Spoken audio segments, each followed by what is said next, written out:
60 days. That was all the time they had before everything disappeared. The land, the livestock, the graves of the people they loved.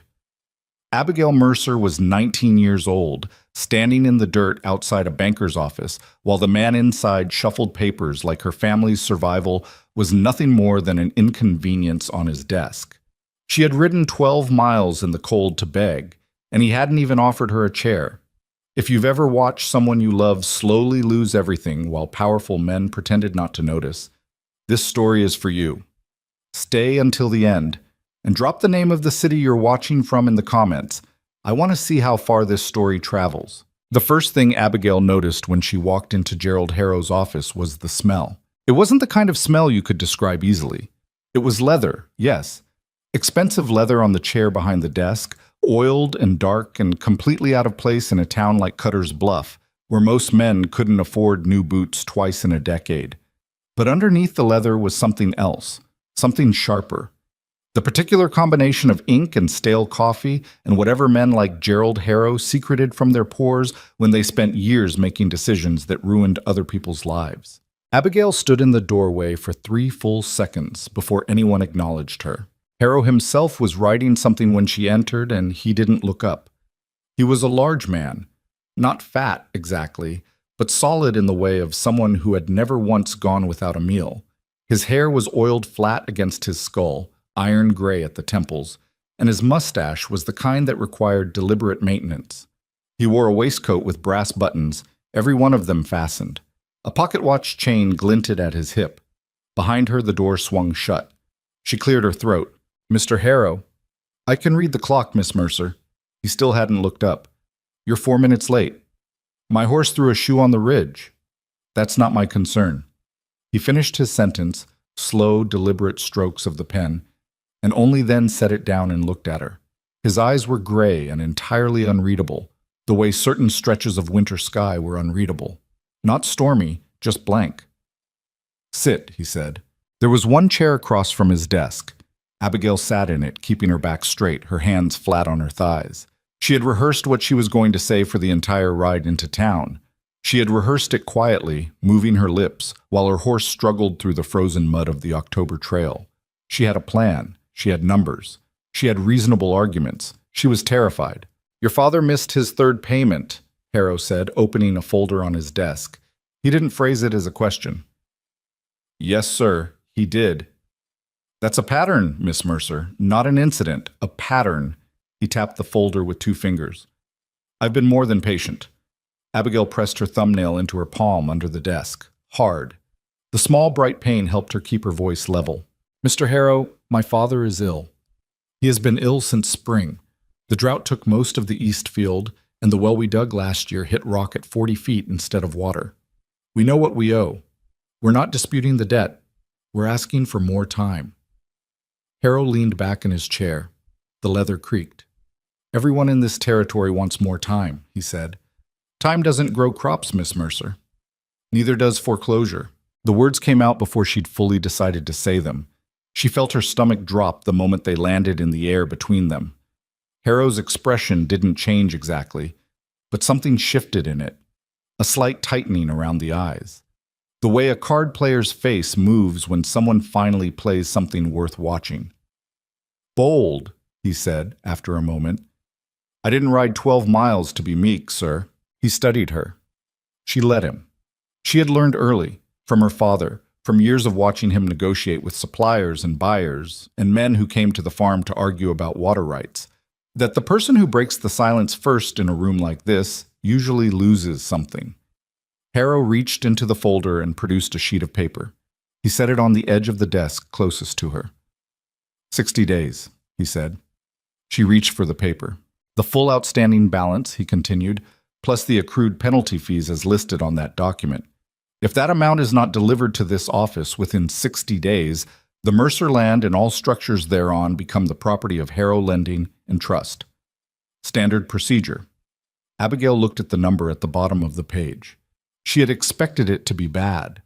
She had not expected it to be quite that bad. Her father had been making payments for 11 years on a loan originally taken to survive the drought of 1871. She had seen the original loan document.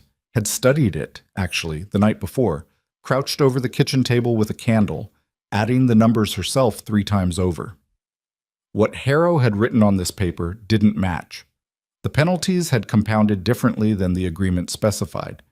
There were fees she didn't recognize, 2 line items with labels she had never seen before, administrative processing surcharge and frontier risk assessment levy. She looked up. These fees, she said slowly, the processing surcharge, the risk levy. Standard editions, applicable to all frontier accounts held more than 7 years. They're not in the original loan agreement. A pause. Short enough that if she hadn't been watching for it, she'd have missed it. They're in the standard addendum, Harrow said, which was filed with the county clerk's office when the territory reorganized in 1874. All account holders were notified by post. We never received that notification. The Postal Service is not my responsibility, Miss Mercer. She folded the paper carefully and placed it in the inside pocket of her coat. Her hands were not entirely steady. She made sure they were close enough to steady that he wouldn't notice. 60 days, she said. 60 days. She stood. She crossed the room. She had her hand on the door when he spoke again. Miss Mercer. She stopped but didn't turn around. Your father's a decent man. I've always thought so. But decent doesn't pay debts. You do well to start thinking about what's salvageable before the clock runs out. A pause. There are buyers who take the livestock at fair market. Better than nothing. She opened the door and walked out into the cold air of Cutter's Bluff's main street. She stood on the boardwalk for a moment, breathing. A wagon rolled past, kicking up pale dust. 2 men were arguing outside the feed store across the road, something about a dog getting into a grain sack. Ordinary town sounds. The world completely indifferent to the fact that she had just been handed the countdown to losing everything her family had built over 30 years. She untied her horse from the post, checked the thrown shoe. The horse was favoring the left foreleg just slightly, and made the decision not to ride hard going home. She would walk the last 2 miles if she had to. She needed to think. The Mercer farm sat at the base of a long, slow hill, about 6 miles southeast of Cutter's Bluff, in a shallow valley that caught morning light well in spring and summer and turned brutal and gray by October. Once, it had been a genuinely good piece of land. Abigail's grandfather, Thomas Mercer, had claimed it in 1851 when the territory was still wild enough that wild things came to the fence line at night. He had built the original cabin with his own hands and the help of 2 neighbors who no longer lived anywhere nearby. He had broken the ground himself, hauled water from a creek a 1/4 mile away, and grown enough to survive the first 3 winters when survival was not guaranteed. Her father, Robert Mercer, had been born in that original cabin, had grown up on the farm, married on it, buried his wife on a small rise behind the east field when Abigail was 7 years old. That rise was visible from the kitchen window. Every morning of Abigail's life since she was 7 years old, she had looked out the kitchen window and seen her mother's grave marker. She was not willing to lose that view to Gerald Harrow.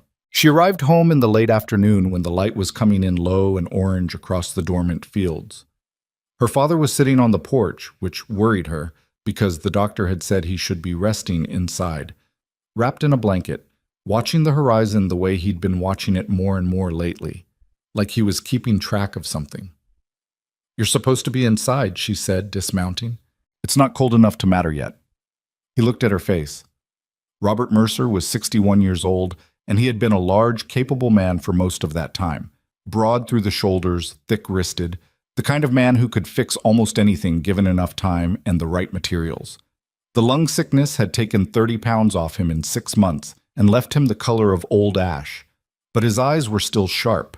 He read her expression the way he'd always read weather, quick, experienced, not particularly optimistic. How much? He asked. She told him. He was quiet for a long moment. That's not what the original agreement says, he said finally. No, it's not. He added fees. He says they're in an addendum, filed in 1874. He says we were notified. We weren't. I know, Papa. He pulled the blanket tighter. The wind had shifted, coming out of the northwest now, and it had real teeth in it. 60 days, he said, mostly to himself. Yes, and I'm sitting here like a sack of grain while my 19-year-old daughter rides into town to deal with men like Gerald Harrow. You're sick. That's not a character failing. It feels like one. His voice went rough at the end. He cleared his throat. What's the plan, Abigail? This was something she appreciated about her father, even now, especially now. He didn't spend energy on blame or self-pity. He moved to the practical. I need work, she said. Real work. Paying work. Not the kind I can find in town. She sat down on the step below his chair. Mrs. Colton mentioned last month that the Thornton Ranch was hiring. They're running cattle this season. Big operation. If they'd take me on, the Thornton Ranch is 40 miles from here. I know. Elias Thornton doesn't hire women. He doesn't usually hire women, Abigail corrected.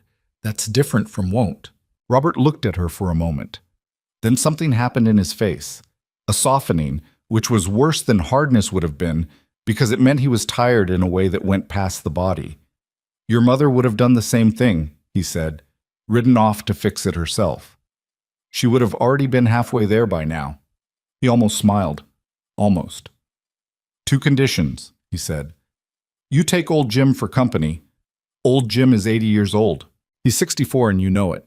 He'll help with the fences while you're gone, and you write when you can, not when you feel like it. When you can. Agreed, she said. And Abigail. She looked up. Be careful with Harrow, that man. He paused, searching for words that would land correctly. He doesn't lose gracefully. Whatever you're thinking about those fees in the addendum, whatever you think you can prove, be careful. She nodded. She didn't tell him what she'd noticed in the office. The slight hesitation when she'd asked about the fees. The way Harrow's hand had stilled just for a fraction of a second before he'd given his answer. She didn't tell him because she wasn't sure yet what it meant. But she had folded that piece of paper very carefully and placed it in the box under her bed where she kept the original loan document, and tonight, after dinner, she was going to sit at the kitchen table with a candle and go through every number one more time. She left 3 days later. The morning she rode out, the temperature had dropped overnight, and there was a skin of ice on the water bucket by the barn door. Old Jim, whose real name was James Purcell, a widower who had worked the Mercer land on and off for 20 years, stood by the gate and watched her go with the expression of a man who considered most human plans unnecessarily complicated, but had learned to keep that opinion to himself. Her father stood on the porch. Right, he said. When I can, she said. She didn't look back after the first bend, not because she didn't want to, because if she did, she might turn around. The ride to Thornton's ranch took 2 days with a stop overnight at a way station near the Broken Creek crossing. The way station was a single-room building run by a woman named Dora Hartwick, who charged 30 cents for a sleeping spot, coffee, and cornbread, and did not engage in conversation beyond what was strictly necessary. Abigail had met her twice before and respected her enormously. She shared the sleeping room with 3 other travelers, 2 cattlemen heading west and a surveyor who talked in his sleep. She lay on her blanket in the dark and listened to the wind move around the building and tried to organize what she knew. The loan was legitimate. The original amount, the original terms, the 11 years of payments her father had made, all of it was real and documented. The fees were not in the original agreement. She had read that document so many times in the past 3 days that she could reproduce it from memory.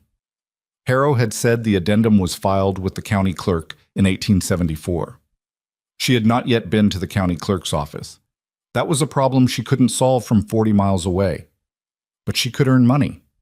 That was something she could do, and she could do it without losing ground on the other problem. She fell asleep sometime after midnight, with the surveyor muttering something indistinct about property lines, and woke before dawn with the kind of clarity that sometimes comes from very little sleep and cold air. She would get the job, whatever it took. The Thornton cattle ranch was not what she'd imagined. She'd expected something imposing, something that announced itself. Ranches run by men with money and a reputation for efficiency usually had a particular look: wide gates, painted fences, a main house positioned to be visible from a distance, like a statement of intent. Thornton's had none of that. What it had was scale. The first thing she saw coming over the low ridge that marked the eastern edge of the property was cattle. Hundreds of them, spread across the valley below in the particular way of animals that have good grazing land and know it. Beyond them were outbuildings, multiple barns, corrals, a bunkhouse, a smithy, arranged in a practical layout that prioritized function over appearance. The main house was large but not ostentatious. Timber and stone, built to last, with a deep covered porch running the full front length. It looked like a place where serious work happened. She rode in through the main gate just before noon. The first person she encountered was a ranch hand named Cole Draper, who was replacing boards on one of the corral fences and looked up at the sound of her horse with the expression of a man who had learned not to be surprised by things but hadn't entirely succeeded. "Help you?" he said. "I'm looking for Mr. Thornton. I've come about the hiring notice." Cole Draper looked at her for a moment. He was a compact man, somewhere in his 30s, with the particular build of someone who had spent years doing physical work in variable weather. His expression was not unfriendly, but it was carefully neutral in the way of someone who had opinions he'd decided to keep to himself for now. "He's at the north pasture," Cole said. "Won't be back till mid-afternoon." "I'll wait." "You're welcome to." He nodded toward the main house. "Mrs. Garrity's inside. She'll get you coffee." Mrs. Garrity turned out to be the ranch housekeeper, a stout, efficient woman in her 50s who did indeed provide coffee, and also bread and cold beef without being asked, which Abigail accepted with more gratitude than she showed. She sat at the large kitchen table and ate and looked out the window at the operation beyond. 2 hours later, she heard horses. She stood when Elias Thornton came through the door. He was taller than she'd expected, and younger. She'd built up a mental image over 2 days of riding, a man in his 50s probably, with the look of someone who had inherited money and learned to manage it. Someone comfortable. Someone who had never had to wonder whether the land under his feet might be gone next year. Elias Thornton was 32, maybe 33. Dark hair, not oiled, just dark, the kind that would have curled if it were longer. He had a lean, angular face that would have been handsome if it weren't so focused. Right now it was focused on something he was reading. He'd come in with a paper in his hand, still reading it as he crossed the kitchen. And he registered her presence not by looking up immediately, but by stopping. A beat. Then he looked up. His eyes were dark and direct. He took her in. Horse rider's posture, travel clothes, the particular careful stillness of someone who'd been waiting long enough to rehearse. And if he was surprised, he kept it small. "Miss Mercer, Abigail Mercer." She didn't extend her hand. Let him decide on formalities. "I saw your hiring notice in Cutter's Bluff. I've come to apply for ranch work." He folded the paper he'd been reading, set it on the table. "What kind of ranch work?" "Whatever you need done. I can ride, I can work cattle, I can handle a fence line or a supply run or anything in between. I've worked a farm my whole life. I'm not afraid of hard work, and I don't require accommodation." "How old are you?" 19. He was quiet for a moment, not hostile quiet, thinking quiet. "I don't typically hire women for field work," he said. "I know that. I'm asking you to make an exception based on what I can actually do, not on category." Something moved across his face. She couldn't quite name it. Not amusement, exactly. More like the expression of someone encountering a specific kind of directness they hadn't expected and were now recalibrating for. "You've worked cattle?" he asked. "Since I was old enough to be useful. My father ran a mixed operation. Cattle, some sheep, crops. I've done everything on it." "Cole," he said. Cole Draper appeared in the kitchen doorway. He must have been just outside. "Take her to the South Corral," Thornton said. "The roan mare with the bad habit."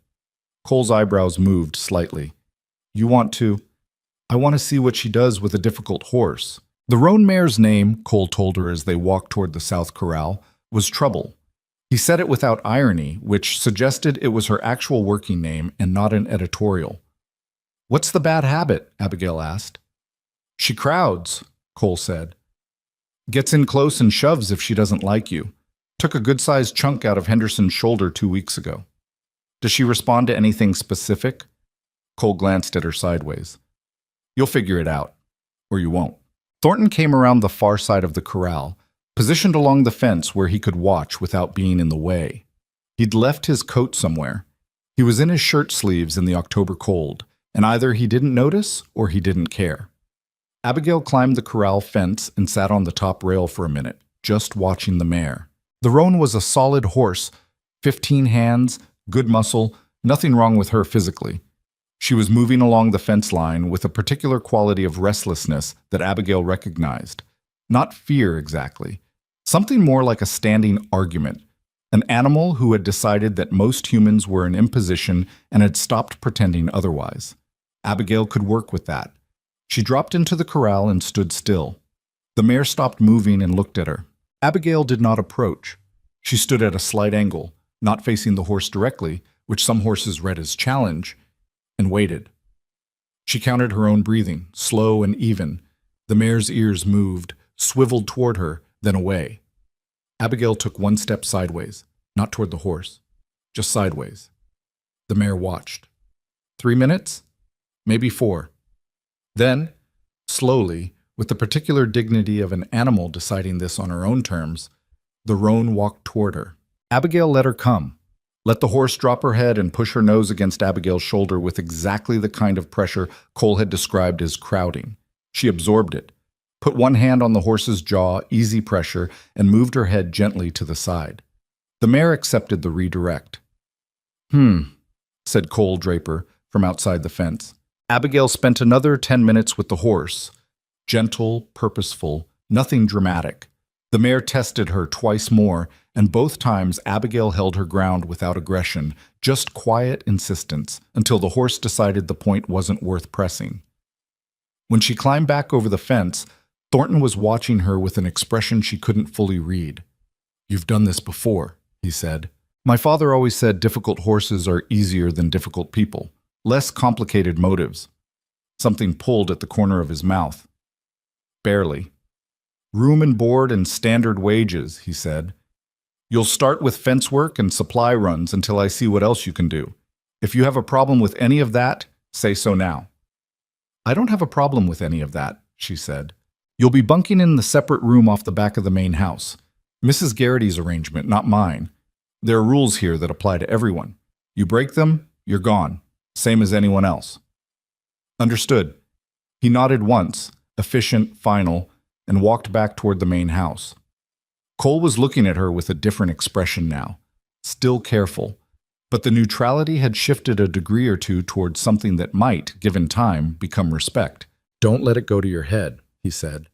That's the most words he's used to hire somebody in 2 years. The first week was the hardest, not because the work was beyond her. The work was hard, genuinely, relentlessly hard in the way of ranch work in October, when everything that needed to be done before winter arrived seemed to announce itself simultaneously. Fence lines to check and repair, cattle to move to winter pasture, supply runs into town on roads that were half frozen mud by morning and frozen solid by afternoon, equipment to maintain, hay to move, a section of the barn roof that needed patching before the first snow. She did all of it. She did it without complaint and without asking for help unless help was genuinely necessary. The hard part was the men. There were 11 ranch hands working Thornton's full-time at that point. Of those 11, 2 accepted her presence without comment from day one. An older hand named Santos, who had seen everything and registered almost nothing, and a young wiry kid named Pete, who seemed to find the novelty of the situation privately amusing. The rest ranged from skeptical to openly reluctant. The most vocal was a man named Henderson, who was large and loud and had the particular confidence of someone who had never seriously questioned his own judgment. "No offense intended," he said on the third day, in a tone that made clear offense was available if required. "But this isn't the kind of work women do." "It's the kind of work I do," Abigail said. "You going to be able to manage the winter runs? Because those get rough." "I'll manage." "You going to need special—" "Henderson," Cole's voice flat and even. He didn't look up from the harness he was mending. "She's going. Let it go." Henderson let it go, temporarily. By the end of the second week, she had run the Broken Creek supply route twice in weather that had kept 2 of the other hands inside, repaired a 1/4 mile of fence line with Santos on a day when the ground was frozen hard enough that driving posts was like trying to push iron into concrete, and helped move a herd of 60 cattle to winter pasture without losing a single one. Henderson stopped making comments at the end of the second week. She noticed this and said nothing about it. She wrote to her father at the end of each week. Short letters, practical letters, the kind that told him she was fine and working and that he should rest. She didn't mention that she got up an hour before dawn most mornings to go over the loan numbers in her head, trying to work out exactly how much she could save in 60 days. The math was not encouraging. At the wages Thornton was paying, Fair wages, she would not complain about the wages. She could accumulate perhaps a third of what Harrow's document demanded, even if she could work the full 60 days without any expenses, even if her father could hold the farm together with old Jim, even if nothing went wrong. She needed more than money. She needed what was in the county clerk's office in Cutter's Bluff.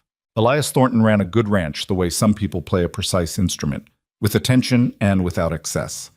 He was not the kind of employer who showed up to check on work that didn't need checking. If he'd given someone a job, he expected it done, and he trusted that expectation until it was violated. He was also not the kind of man who talked about himself. Abigail noticed this gradually, the way you notice a gap in a room. Not immediately, but eventually, because the gap keeps being in the same place when you look. He spoke about the ranch constantly, about weather, cattle prices, water rights, what needed doing. He spoke about the hands in ways that showed he knew them, knew which ones needed clear instruction and which ones needed to be left alone, knew which ones were struggling with something and which ones were performing fine. He was not, as she had initially assumed, a man who kept distance out of coldness. He was a man who had learned somewhere to make himself the last subject worth discussing. She learned some things from Mrs. Garrity, not through direct questioning, which she suspected Mrs. Garrity would have declined to answer, but through the way conversation drifted when you shared a kitchen for enough breakfasts. He'd come to Cutter's Bluff territory 7 years ago, alone, with enough money to buy the land and start the operation, but not so much that building it out was effortless. He'd built it from a modest holding to one of the larger cattle operations in the territory through what appeared to be a combination of genuine competence and the kind of patience that most people couldn't maintain. He had no family locally, no one visited. He received letters sometimes. Mrs. Garrity had seen the postmarks. She was not a gossip, but she had eyes. From a town 400 miles east called Harrow's Crossing. Abigail heard that name and felt something catch in her chest like a burr. She didn't ask about it. Not yet. 3 weeks into her time at Thornton's, she was at the kitchen table after dinner, going over her numbers again. The loan document, Harrow's paper with the penalty fees, a running column of what she'd earned and what she needed, when she heard footsteps on the porch and looked up to find Thornton in the kitchen doorway. He stopped when he saw what she was doing. "Sorry," he said. "I didn't know anyone was still up. I'll clear out. You don't have to." He moved to the stove, poured himself coffee, stood with his back to her for a moment, and then turned around. His eyes went to the papers on the table. Farm documents? She considered how much to say. She had not told anyone here why she'd come. Not the whole of it. It was private, and beyond that, it was the kind of situation that invited people to form opinions about her father and her family that she didn't need floating around. But Thornton's gaze, when it landed on her, had a quality she'd started to recognize over 3 weeks. It was direct without being invasive. The look of someone who was genuinely asking rather than collecting ammunition. "A debt situation," she said, "on my family's farm." He came and sat across from her, which surprised her. He looked at the papers without touching them. "The banker in Cutter's Bluff?" he said. She looked up sharply. "How did you know it was a banker?" "I didn't. I guessed." A pause. "Is it Harrow?" The name sat in the air. "Yes," she said. Thornton looked at the table for a moment. Something changed in his expression. Not much, but enough. "Harrow added fees," he said. Not a question. "Administrative processing surcharge. Frontier risk assessment levy." She watched his face. "You know what those are?" "I've heard of them." His voice had gone very even. "How many families?" "I don't know. Just my family, as far as I know." "It's not just your family," he said. Silence. Outside, the wind had come up again, moving around the corners of the house. The fire in the stove ticked and shifted. "How do you know that?" Abigail said. Elias Thornton set down his coffee. He looked at her for a long moment, measuring something, though she couldn't tell what. "Gerald Harrow," he said carefully, "is my father." The room seemed to hold very still. "Your father," she repeated. "My father. His name was Elias Gerald Harrow. I changed my name when I left." His hands were flat on the table, completely still. "I left because of what I'd started to find out, what I'd seen in his office, in his records, when I was young, and he was still—" He stopped. Started again. "I left because I couldn't stay and pretend I didn't know. Abigail looked at him. This man who had given her a job and fair wages and a room and had spent 3 weeks being the most straightforwardly decent employer she had ever encountered. "How long have you known?" she said. "About the fees, about what he was doing." "Long enough," he said. "Long enough that I should have done something before now." The words fell between them like stones into water. "What did you do instead?" she asked. Not accusatory, genuinely wanting to know. He was quiet for a moment. "I gathered evidence," he said, "and I waited. For the right moment. Or for someone who needed it used." She looked at him steadily. "And now?" He looked back at her. The firelight moved across his face.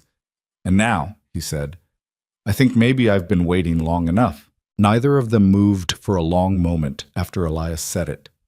Abigail sat with her hands on the table, on top of her father's loan papers, and looked at this man she had known for 3 weeks. This man who had given her work when he didn't have to, who ran a clean operation, who paid fair, who had never once made her feel like she was tolerated rather than employed, and tried to fit this new information into the shape she'd already built of him. It didn't fit cleanly. That was honest. "You gathered evidence," she said, "and then you moved 400 miles away and built a cattle ranch." "Yes. That's not doing something about it." "No," he said. "It's not." His voice was flat when he said it. Not defensive, just flat, in the way of a man confirming something he'd already argued with himself about, at length, and lost. She should have left it there. It was late, she had a dawn start, and this conversation had moved into territory that neither of them had planned for.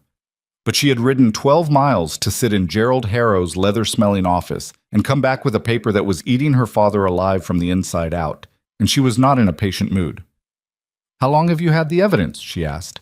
He turned his coffee cup slowly on the table. "Once. 7 years."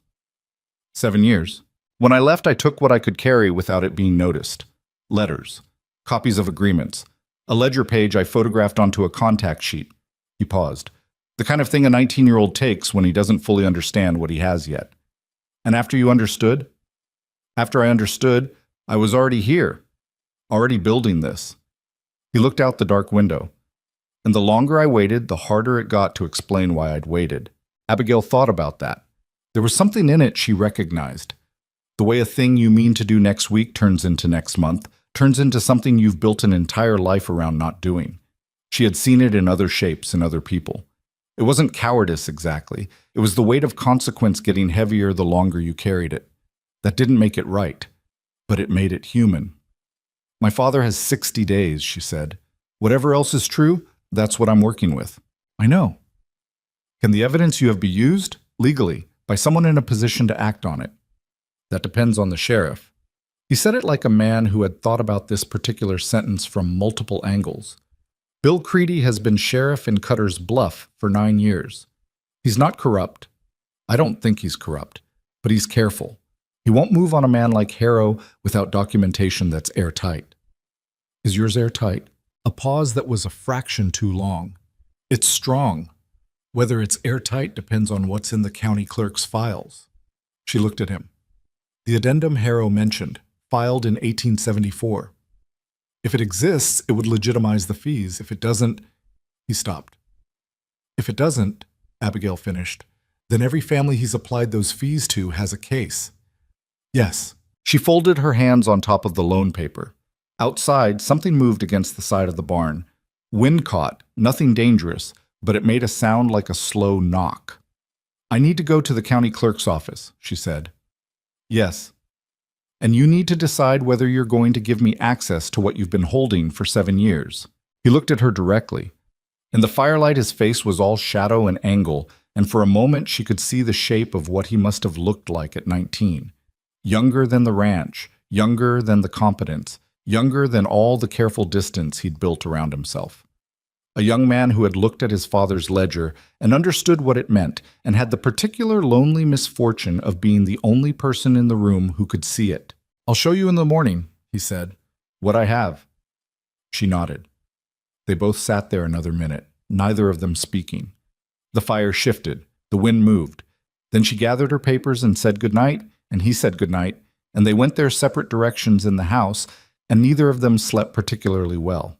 She could tell in the morning from the way he was already at the stove when she came down, which was before 5, before any of the hands, before even Mrs. Garrity, that he'd been up for a while. He didn't say anything about it, just poured her coffee and nodded toward the back of the house. The room he led her to was small and clearly used as a combination of office and storage.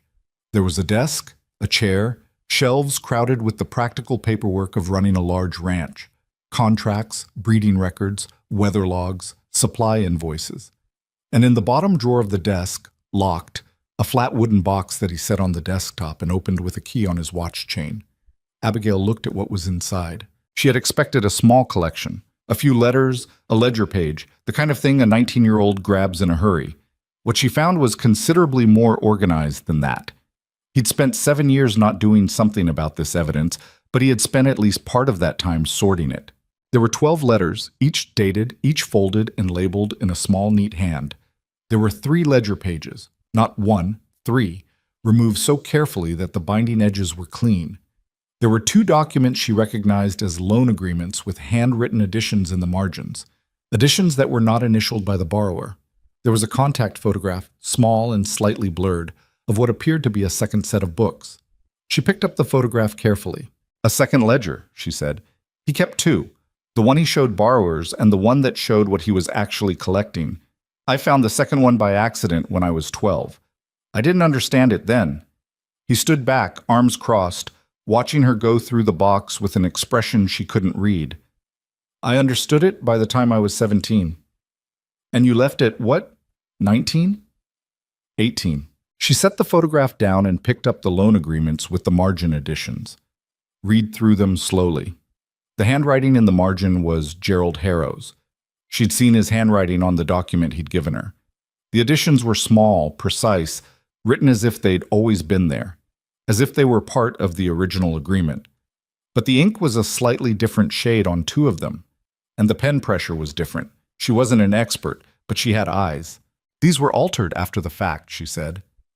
I believe so, but belief isn't proof. An ink analysis would be proof.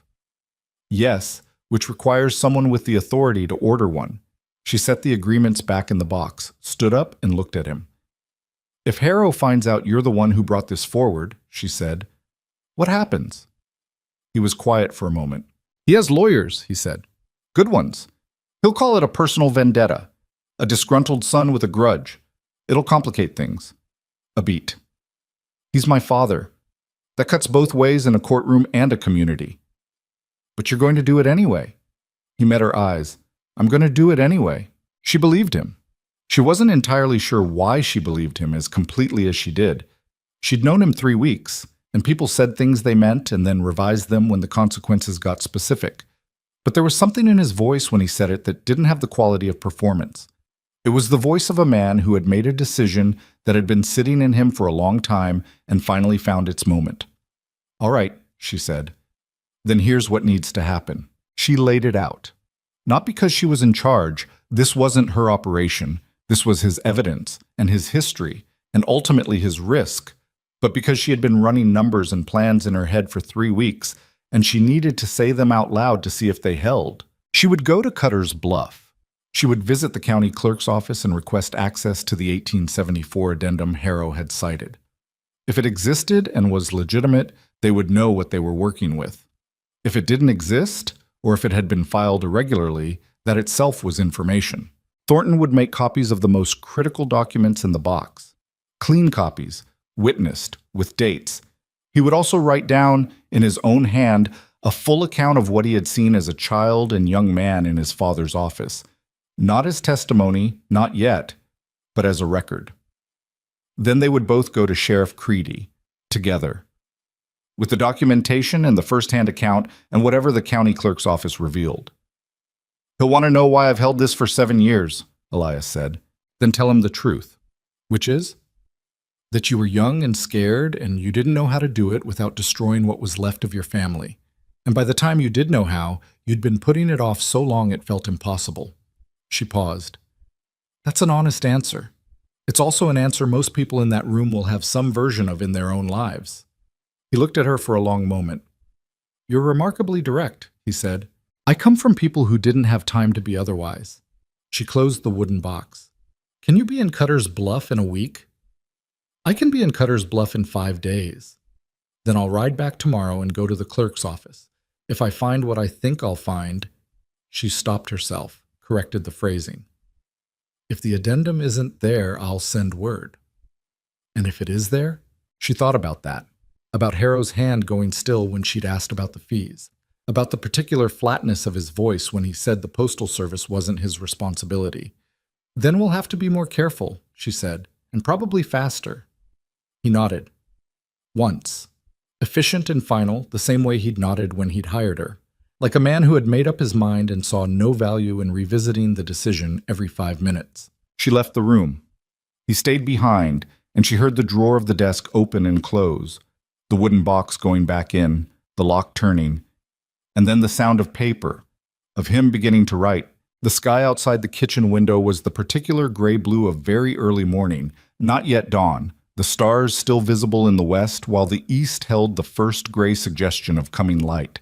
She stood with her coffee and looked at it and thought about her father sitting on the porch wrapped in his blanket, watching a horizon that was watching him back. 54 days now. She went to find Cole and tell him she'd need a horse ready by first light. The ride back to Cutter's Bluff was colder than the ride out. The weather had shifted in the 3 weeks she'd been at Thornton's, the kind of shift that meant it wasn't going back. That winter had made its decision, and the land was simply adjusting to the news. The trail was frozen in the mornings and soft and treacherous by afternoon, and she pushed harder than she probably should have to make good time. She stopped at her family's farm first, 2 miles out of town, a quick stop. She had told herself she wouldn't spend more than an hour, that she needed to get to the clerk's office before it closed. Old Jim was at the woodpile when she rode up, splitting logs with the methodical rhythm of someone who had been doing it for so long it required no particular attention. He looked up, gave her the kind of nod that communicated a full paragraph of information in a single gesture.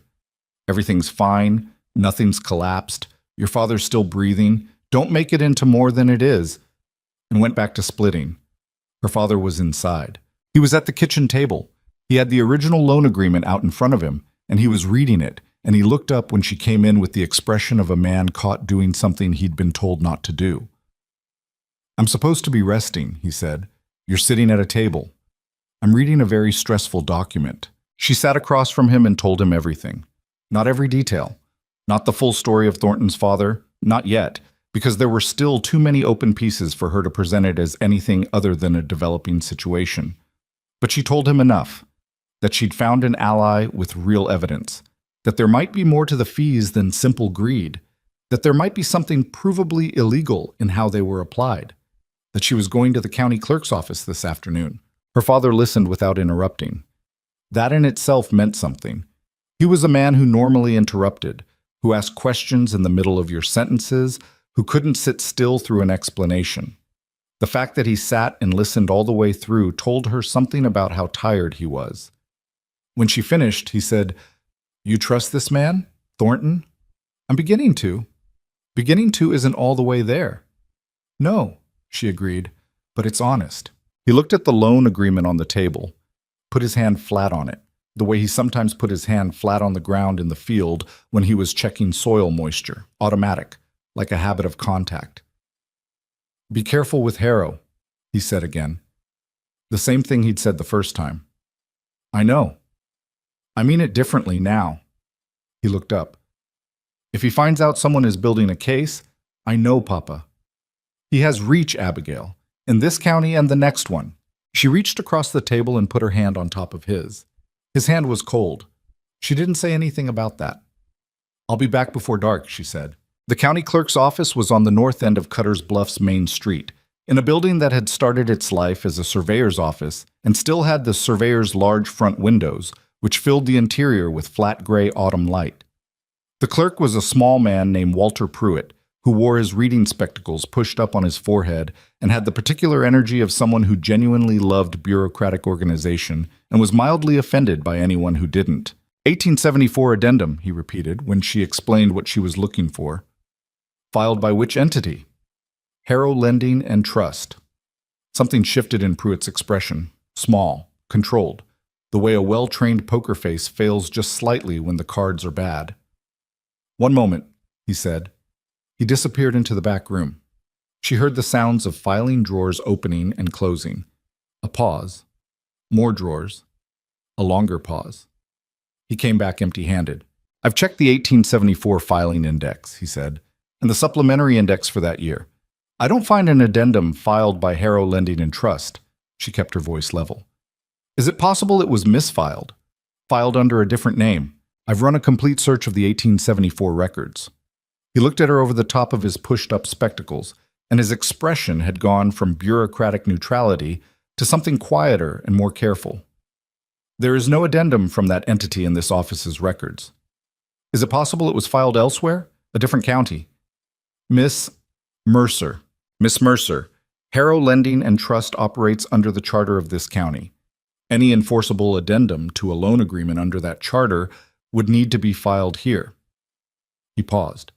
"If it's not here, then legally speaking, it doesn't exist," she said. He looked at her steadily. "I would encourage you to consult with a lawyer before drawing formal conclusions. I'm a clerk, not a legal authority." "But as a clerk, whose job is these records? That addendum is not in this office?" he said quietly. "No." She thanked him. She walked out into the cold street. She stood on the boardwalk outside the county clerk's office and felt something shift inside her chest. Not relief, not yet, because relief was premature and she'd learned not to spend it early. But something moved, some weight that had been sitting in exactly the same place since she'd walked out of Harrow's office with that piece of paper in her coat. The addendum didn't exist. The fees Harrow had charged her family, charged multiple families if Elias was right, were not based on any legally filed document.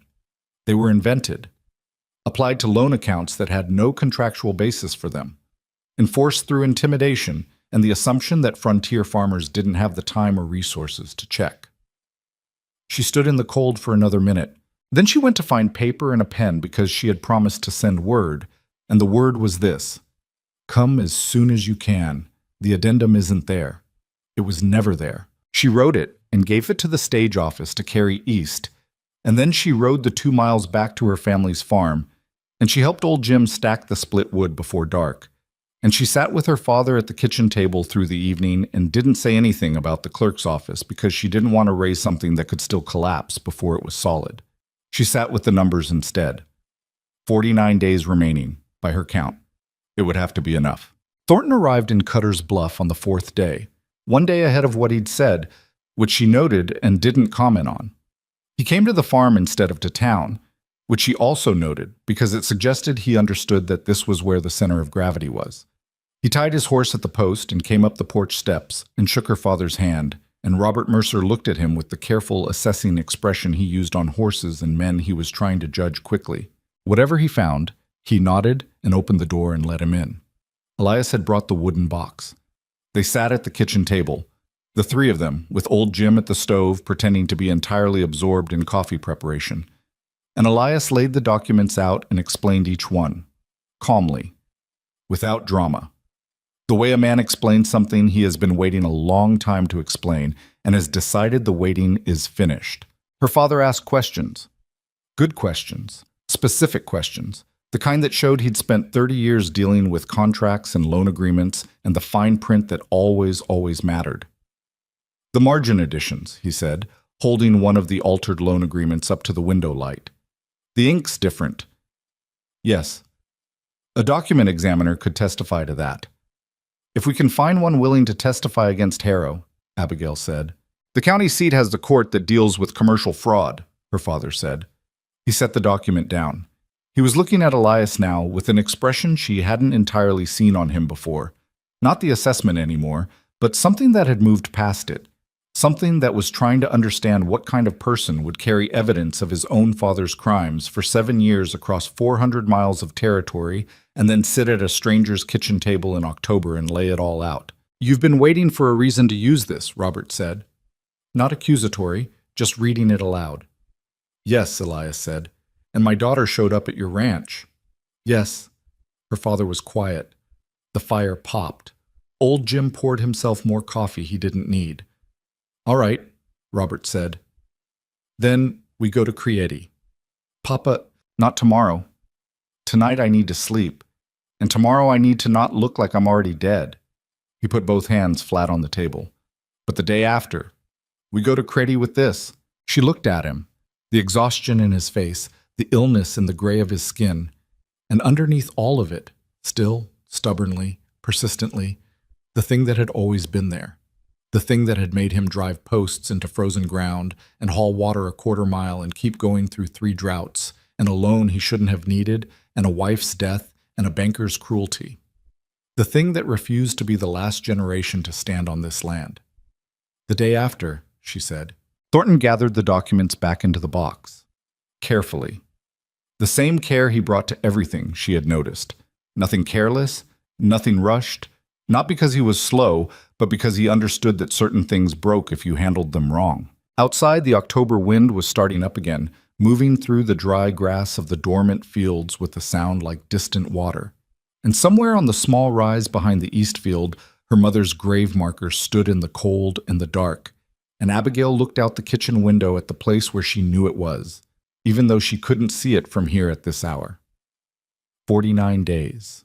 They had 49 days, a box of evidence, and a man who had finally decided that waiting was finished. It would have to be enough. It was going to have to be.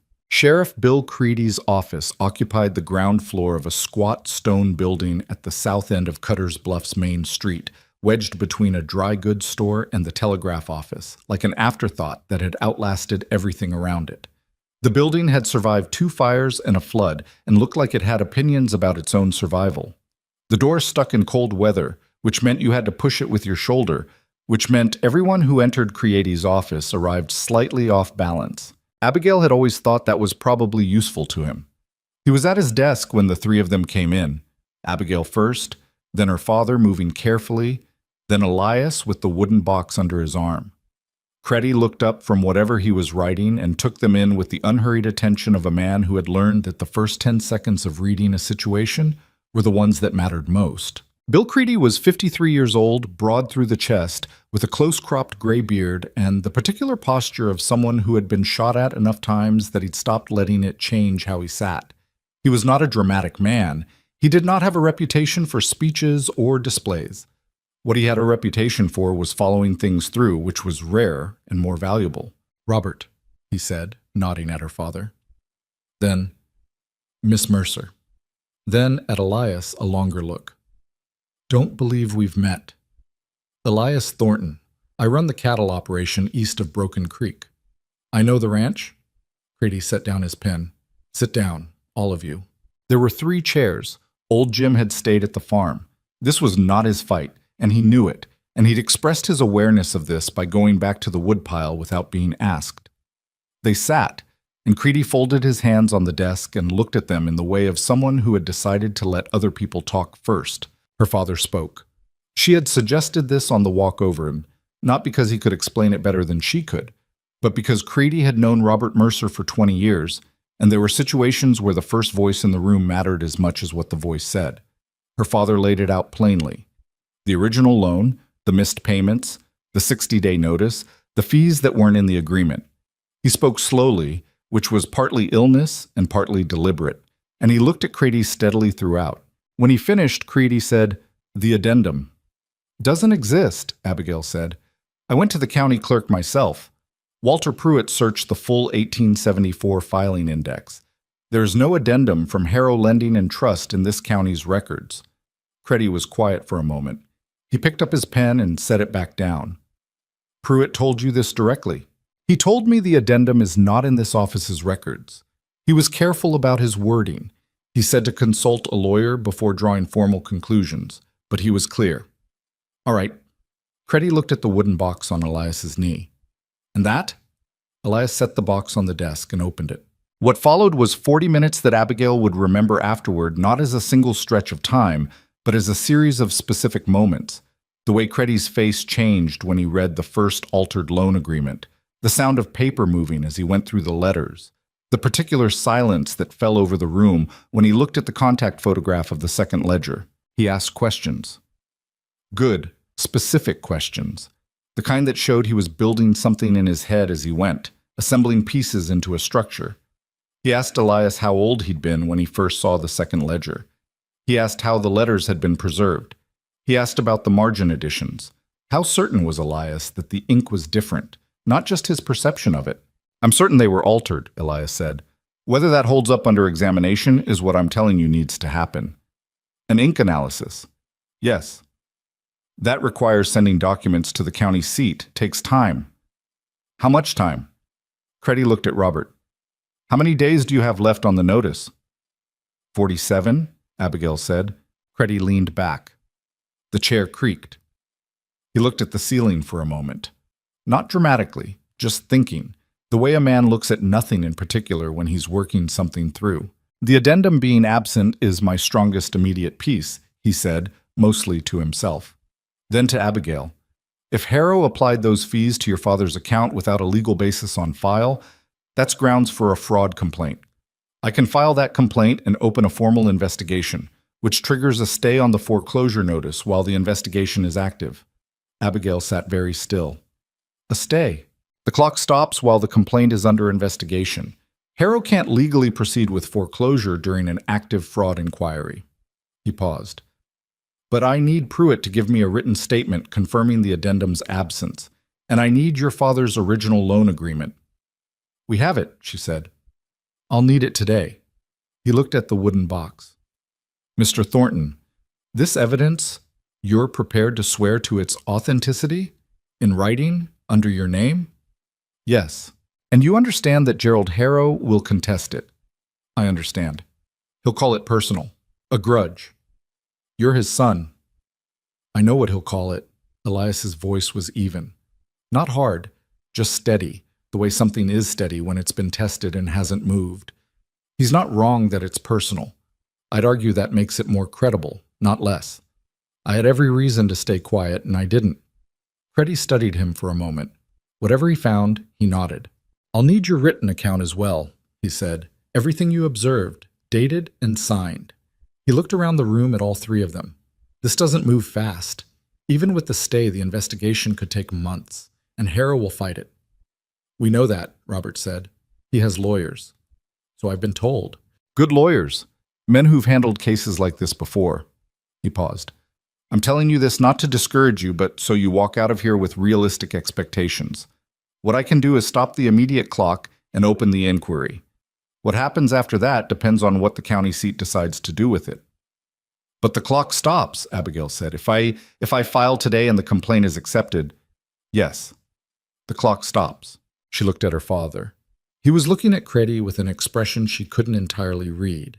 Tired, yes, and careful, but underneath those things something that was almost, not quite, the beginning of relief.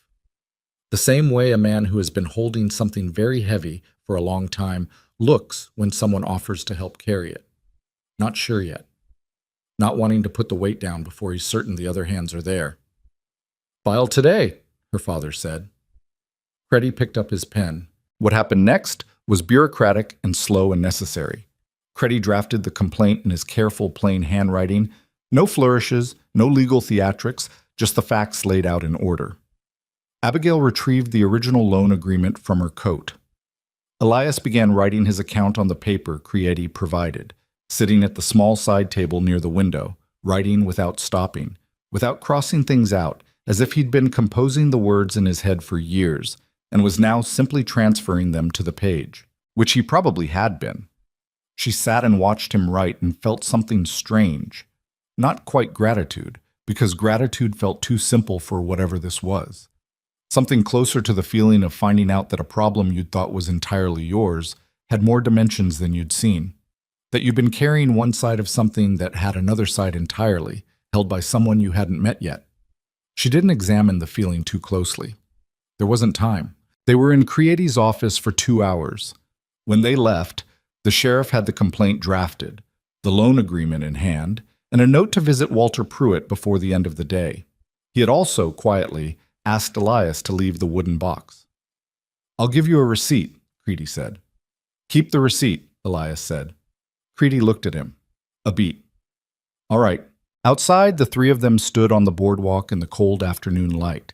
A few people moved along the main street. A woman with a market basket, two men on horseback, someone sweeping the steps of the dry goods store next door. "Now we wait," her father said. "Now we wait," Abigail agreed. Robert looked at Elias. "You're staying in town for a few days? I want to be available if Creedy has more questions." "You're welcome at the farm." Her father said it simply, without the weight of obligation, just an open door. The way he'd always offered things, matter-of-factly, because to him hospitality was practical and not particularly complicated. Elias looked at him for a moment. "Thank you. I'll stay in town tonight, check on a few things." Her father nodded, looked at both of them. There was something in his face that he kept carefully neutral, and Abigail noted it and let it go. He was perceptive, her father. He noticed the way people stood near each other. He had always noticed. They walked back toward the end of town where their horses were tied, and the cold settled around them, and nobody said what all three of them were thinking, which was that the next step wasn't theirs to take. Gerald Harrow found out in 3 days. She didn't know exactly how. Creedy hadn't announced it, and Pruitt was not a man given to gossip, and Elias had gone back to the ranch the morning after their first night in town. But by the 3rd day, Harrow knew. She found out he knew because he came to the farm. She was in the east field with old Jim, checking the fence line along the property boundary. A job she'd taken on because it was useful, and because it kept her occupied, and because watching the horizon helped her think. When she heard horses on the road and turned to see 2 riders coming through the farm gate, Harrow rode in front. Behind him was a man she didn't recognize. Younger, city-dressed, carrying a leather satchel across his saddle horn. A lawyer, she assumed, from the satchel and the careful way he sat a horse, like someone who'd learned to ride as a professional necessity rather than a way of life. She reached the porch before they did. Her father was inside. She had made sure he was resting before going to the field, and she had no interest in letting Harrow get to him first. "Mr. Harrow," she said, standing at the porch steps, not blocking the way exactly, just present. He reined in and looked at her from horseback. His expression was not what she'd expected. She'd expected anger, or the pretense of calm overlaid on anger. What she got was something colder than either, the expression of a man who had decided exactly what was happening and what he intended to do about it. "Miss Mercer," he said, "I'll speak with your father. My father is ill. I handle the farm's affairs." "This is not a farm affair. This is a legal matter." "Then speak to our lawyer." They didn't have a lawyer. She filed that problem away to deal with later. Harrow looked at her for a moment. The man with the satchel was very still beside him, watching her with the particular assessing attention of someone whose job was to notice things. "You've filed a fraud complaint," Harrow said. "Against me. Against my institution." Sheriff Creedy filed the complaint, based on information we provided. Based on information provided by a disgruntled young man with a personal grievance who happens to be my son. His voice was controlled, precise. "I want you to understand something, Miss Mercer, and I want you to understand it clearly. Whatever Elias has told you, whatever he has given you, he is not a reliable source. He left under difficult circumstances, and he has had 7 years to construct a narrative that serves his own purposes." "The addendum doesn't exist," she said. "That's not a narrative. That's the county clerk's records." Something moved across his face, quickly contained. "Filing systems contain errors," he said. "Then produce the addendum, the original, filed somewhere, anywhere, with a date and a clerk's signature." She kept her voice level, flat, the way Creedy's voice was flat, not emotionally uninvested, but controlled because control was the only advantage she had. "If the addendum exists, produce it. The complaint goes away.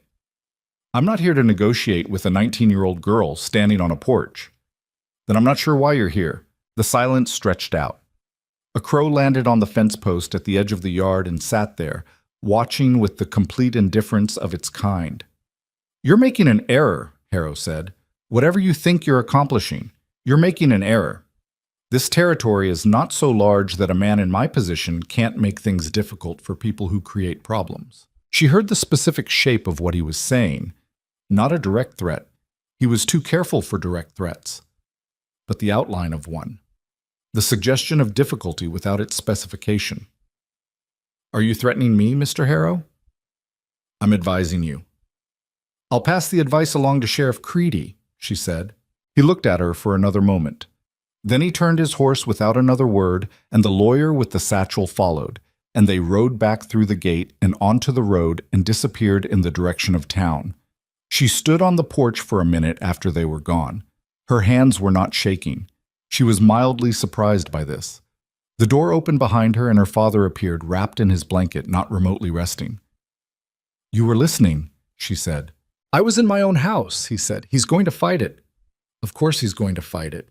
He came to stand beside her. He smelled like the wood smoke from the stove and the particular medicinal tea the doctor had prescribed, which he drank 3 times a day and complained about twice. "What did you read in him?" She thought about it. About the expression on Harrow's face when she'd said the addendum didn't exist. The quick containment afterward. "He's worried," she said. "He's not showing it, but he's worried. If he wasn't, he wouldn't have come here himself." A worried man with money and lawyers is still dangerous. Yes. More dangerous sometimes. I know. She looked out at the empty gate. "I need to write to Thornton." She did. That evening, at the kitchen table, by lamplight. Short and specific, the way she'd learned to write letters on the frontier where paper and time were both finite. She told him about Harrow's visit, about the shape of the threat, about the fact that they needed now to think about whether anyone else in the county had been charged those fees, because Creedy's complaint was stronger and the case was larger if Harrow had done this to multiple families. She sent it with the morning stage. His reply came back in 4 days. Not a letter. He came himself. She was at the south fence this time, repairing a section that had gone down in a wind. She heard his horse before she saw him, and she kept working, driving the post, testing its set. Because stopping what you were doing every time a person arrived had a way of signaling things you hadn't decided to signal yet. He tied his horse to the fence and came around to where she was working and didn't say anything for a moment, just watched. "You're here fast," she said. "I stopped at Cready's on the way in." He crouched down and held the post she was working on steady without being asked. "He's hearing from 2 other families." She looked up. They came forward after word got around that a complaint had been filed. 2 farm families, both with Harrow loans longer than 7 years, both charged fees that match yours. He met her eyes. "Creedy's expanding the inquiry." She sat back on her heels. The wind was cold and direct, and it found the gap between her collar and her hat the way wind always did. "That changes things," she said. "It changes things considerably. Harrow can dismiss my account. He can't as easily dismiss 3 separate families showing identical unauthorized charges applied the same way. His lawyers will still argue the addendum exists, that it was filed elsewhere, that there was a clerical error, that the families were all notified and simply failed to keep the records. They'll argue it," he agreed, "but arguing and proving are different." He paused. "There's something else." She waited. "I had a letter from my father," he said, "before I left the ranch." The wind moved through the dry grass. Somewhere in the distance, one of her father's cattle made a sound that carried across the cold air. "What did it say?" Elias was quiet for a moment. Not the thinking quiet she'd seen from him before, but a different kind. The kind of quiet that comes when you're deciding how much of something is yours to say and how much belongs to the person you're saying it to. "He offered to settle the Mercer debt," he said, "in exchange for dropping the complaint." She felt the cold in a different way suddenly. "Just the Mercer debt?" "Yes." "Not the other families?" "No." She stood up, turned and looked at the fence line, at the dark posts and the wire, at the dormant field beyond, at the rise behind the east field where her mother's grave marker stood small and gray against the white winter sky. "He thinks I'm the weak point," she said. "He thinks you're the one with the most immediate need." Elias's voice was careful, not instructing her, just presenting it. "He thinks if your family's debt is erased, you'll pull back. And without you, the other families might not have the organization to continue." She turned back to him. He was watching her with that direct, unreadable look, not quite neutral anymore, she had noticed over the weeks. There was something in it now that hadn't been there in the beginning, something that was paying attention in a way that went past professional observation. "What did you write back?" she asked. "I haven't written back yet." A pause. "I wanted to talk to you first." She looked at him. This man who had carried 7 years of evidence and crossed 400 miles of territory and finally chosen a moment to stop waiting. who had sat at her father's kitchen table and laid it all out without flinching, who was now here at her south fence line in the cold, crouched in the dirt, holding a fence post steady, asking her what she thought before he answered his own father. "Right back, no," she said. He held her gaze. "That's what I thought you'd say. If we settle for just us, the other families lose their best chance. And in 5 years, when Harrow decides the trouble has passed, he does it again. To someone else." She picked up the wire stretcher. "Right back, no." "All right. And tell him—" She stopped, reconsidered, let out a short breath. "No. Don't tell him anything else. Just no." Elias stood up from his crouch. He was close enough that she could see the cold had put color in his face, and that he looked, in this light on this fence line, considerably less like the ranch owner she'd gone to hire herself out to, and considerably more like a man who had made a difficult decision and was standing on the other side of it, figuring out what the ground felt like from here. "He'll come at us harder now," she said. "Yes. We need to be ready for that." "Yes." She went back to the wire. He went around the post and held it from the other side without being asked, and they worked the fence in the cold without talking for a while, which was its own kind of conversation. When the section was done and the tools were gathered, they walked back toward the farmhouse together. The sky had gone the particular heavy gray of a coming snow, the kind of sky that has made its mind up and is simply waiting for the right moment. The crow was back on the fence post by the yard gate, or another crow was there, which amounted to the same thing. Her father was on the porch. He'd stopped pretending to rest indoors somewhere in the last week. He watched them come across the field and up to the gate, and his expression was the careful neutral she'd seen before, with the particular quality of a man who noticed things and was deciding which of them to mention. He opened the gate for them. "Snow tonight," he said. "Looks like it," Elias agreed. You'll stay." Not a question. Her father's kind of hospitality. Matter of fact, practical. A door opened so straightforwardly that declining it would require more effort than walking through. Elias looked at the sky. "If it's no trouble." "Never is," her father said, and went back inside. She caught the expression that crossed Elias's face when he said that.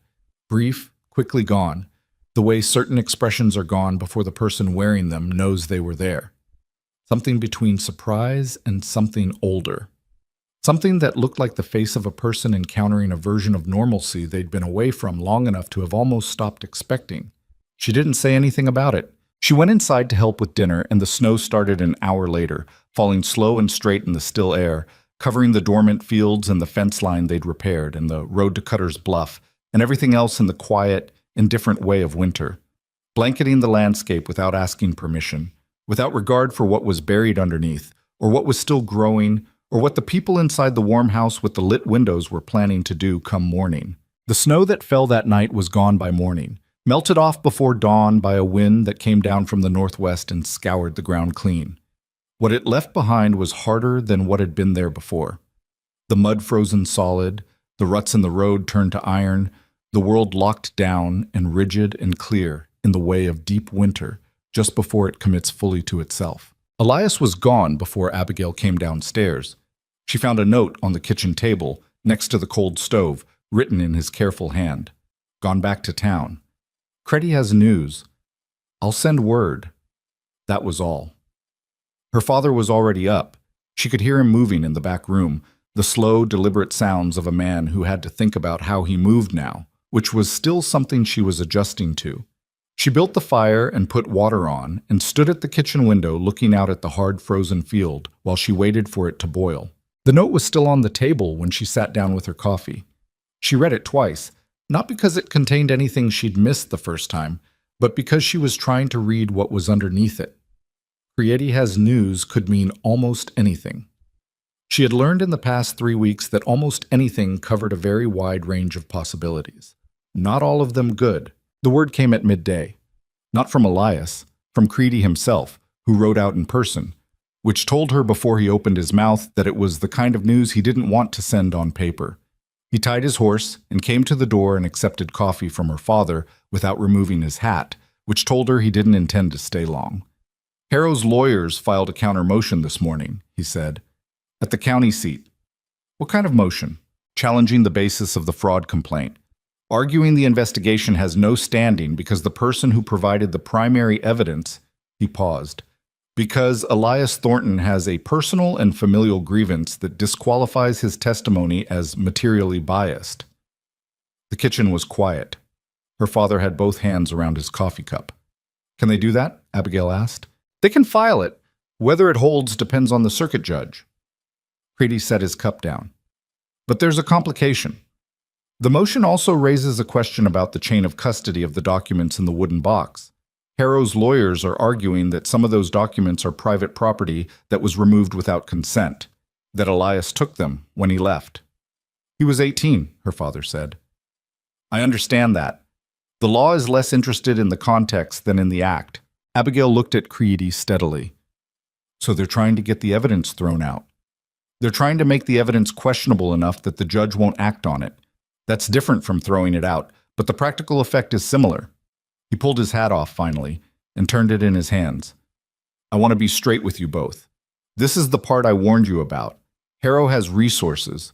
Good lawyers move fast when they want to, and they moved fast this morning. What do we do? Her father asked. The two other families need to get formal statements to the county seat by the end of the week.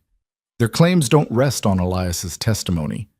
They rest on their own loan documents and the absence of the addendum. Those are independent of anything Harrow's lawyers said this morning. He looked at Abigail. You need to go see those families. Today? Today would be my preference, yes. She was out the door within the hour. The Alderman farm was 8 miles east, the Pruitt farm, no relation to Walter Pruitt, the clerk, 6 miles south. She rode the Alderman place first because it was farther, because she wanted to cover the harder ground while the light was good and the roads were still manageable. The frozen mud made the trail faster than it had any right to be. Her horse's hooves rang against it like iron on iron, and she made good time. Clara Alderman was a woman in her late 40s who had been running the farm alone for 3 years since her husband's death, which meant she had been dealing with Harrow's lending institution alone for 3 years, which meant she had exactly the kind of careful, contained fury that develops in people who have been managing an unfair situation by themselves with no expectation that it would change. She listened to Abigail at the kitchen table with her hands folded and her face very still. When Abigail finished explaining what Creedy needed, a formal written statement, signed, delivered to the county seat by end of week, Clara Alderman said, I've had those papers ready for 6 months. Abigail looked at her. I didn't know what to do with them, Clara said. I knew the fees were wrong. I went over the original agreement so many times I could recite it, but going up against Harrow alone, she stopped. I have children. I know. The risk of pushing and losing is worse than the risk of doing nothing. I know that too. Abigail paused. But there are 3 families now, and a formal investigation, and a sheriff who's committed to taking it to the county seat. Clara looked at her for a long moment. Is this going to work? It was the honest question, and it deserved an honest answer, even if the honest answer was incomplete. I don't know, Abigail said. I think we have a real chance. I think the evidence is solid, and Harrow knows it's solid, which is why his lawyers moved so fast this morning. But I'm not going to tell you it's certain, because it's not. Clara was quiet. Then she stood up and went to the back room and came back with a folded envelope. She set it on the table between them. Get it to the sheriff, she said, before he decides it's too complicated to bother with. He's not that kind of man. Every man has a version of that, Clara said, not unkindly, in the right circumstances. The Pruitt farm was smaller, and the conversation was shorter. Franklin Pruitt was 60 years old, weathered, and had the look of someone who had spent a long time being angry about something and had recently decided that anger was a resource he could no longer afford to waste on inaction. He had his statement written out in a slow, careful hand. 3 pages, detailed, including dates and payment records going back to the original loan. He gave it over without ceremony. You tell Creedy, he said at the gate, that if he needs me to come to town and say it all again in front of whoever needs to hear it, I'll come. I'll tell him. She was back in Cutter's Bluff before 4 o'clock. She found Creedy in his office and Elias sitting in the chair across from his desk, and the two of them had the look of men who had been in conversation long enough that they'd moved through the formal parts into something more direct. She gave Creedy both envelopes. He opened them and read them with the quick efficiency of someone who knew what he was looking for. And when he set them down, there was something in his face that hadn't been there in the morning.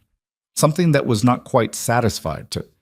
Satisfaction was premature, but had moved a degree closer to it. "All right," he said. "This goes to the county seat tomorrow morning. I'll write it myself." "What about the counter motion?" she asked. "The counter motion challenges Thornton's testimony." "It doesn't challenge these," he tapped the envelopes. 3 separate families, 3 separate loan agreements, 3 identical unauthorized charges, no addendum on file. That's a pattern. Patterns are harder to argue away than individual cases. He paused. "I'll be filing a supplemental complaint that centers the pattern rather than the individual documents." "What does that mean for the timeline?" "The stay on your family's foreclosure holds through the investigation. As for the rest," he looked between her and Elias. "The circuit judge reviews the countermotion and our supplemental within 10 days. That's when we'll know what kind of fight we're in." 10 days was a long time. It was also a short time, depending on how you measured it. She and Elias walked out of Cready's office together into the early dark of the winter afternoon. The street was mostly empty, cold enough that people were inside or moving quickly between buildings without stopping to talk. Their breath made small clouds in the air. "His lawyers are good," she said. "The chain of custody argument." "It might hold," Elias said. He wasn't flinching from it. She appreciated that. The straightforward acknowledgement that a thing was possible without catastrophizing it. "But Creedy is right that the pattern is the strongest piece now. What I took from my father's office supports the pattern. It doesn't have to be the whole case. If the judge throws out your account, then we have 3 families with identical fraudulent charges and no legal basis for them. That still stands." He paused. "It's a narrower case, but it might be enough." She turned that over. The cold was settling in around them, the way it did after sundown in this part of the territory. Not gradually, but decisively, like a door closing. "The 10 days," she said. "Yes. We wait. We wait." She had never been good at waiting. It was, she thought, probably the thing she was worst at in a general sense. She could work through almost anything: discomfort, uncertainty, physical difficulty, the particular grinding endurance required by frontier farming, but she had always found it harder to do nothing than to do the wrong thing, which was a character flaw she had never successfully corrected. The 10 days were some of the hardest she could remember. She kept herself busy in the way she always kept herself busy, which was by finding physical work and doing it until she was too tired for the anxiety to find purchase. She repaired 3 more sections of fence. She helped old Jim work through the woodpile until they had enough stacked to outlast any reasonable winter. She rode out to check on Clara Alderman twice, not because there was anything useful to report, but because the woman was alone and the waiting was hard for her too.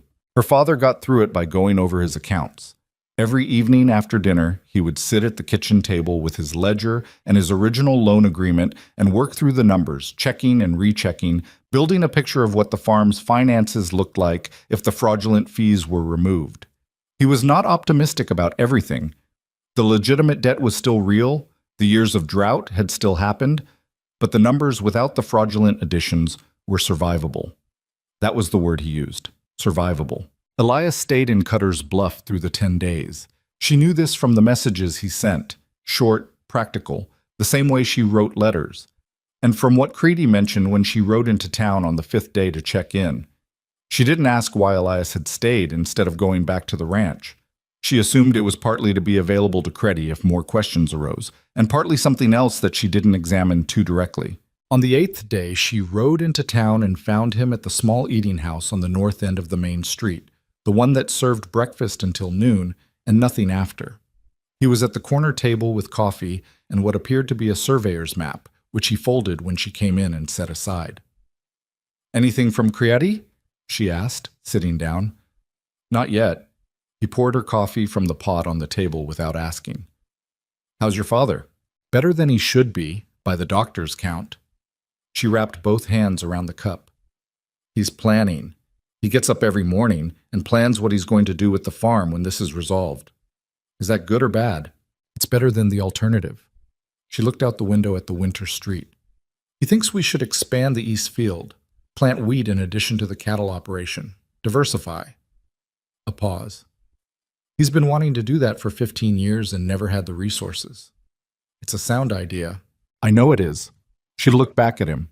He also thinks we should formalize a water rights arrangement with the creek property to the east, which has been a source of conflict since my grandfather's time. Who owns the creek property? Technically, nobody has a clear title. There was a dispute in 1869 that never got resolved. The land sat. She paused. There might be a way to file for it, with the right support. Something shifted in his expression. Not much, but it was there. The particular look of someone recognizing the shape of where a conversation is going before the person talking gets all the way there. I have some experience with land acquisition, he said. I know you do. And some capital that's not currently allocated to anything critical. I know that too. She held his gaze. I'm not asking you to invest in something out of whatever this is. Whatever we... She stopped, regrouped. I'm asking because it makes practical sense and because I don't want you to say yes for the wrong reasons. He was quiet for a moment. Outside, someone's wagon went past, the wheels hard on the frozen road, the sound cutting cleanly through the cold air. What would the wrong reasons be? He asked. She didn't answer immediately. She looked at the map he'd folded and set aside. She couldn't see what it was a map of, and then back at him. Sympathy, she said. Or guilt. About your father and what he did to our family. She paused. I don't want your money because you feel like you owe us something. I don't feel like I owe your family something, he said. I feel like your father has a sound agricultural plan, and there's an available parcel that would make it viable. He set his coffee down. Those are business reasons. Separate from everything else. Separate from everything else, he agreed, though I won't pretend there isn't everything else. She looked at him. He looked back at her, and he did not look away. And the morning light came through the eating house window at a low winter angle and landed across the table between them.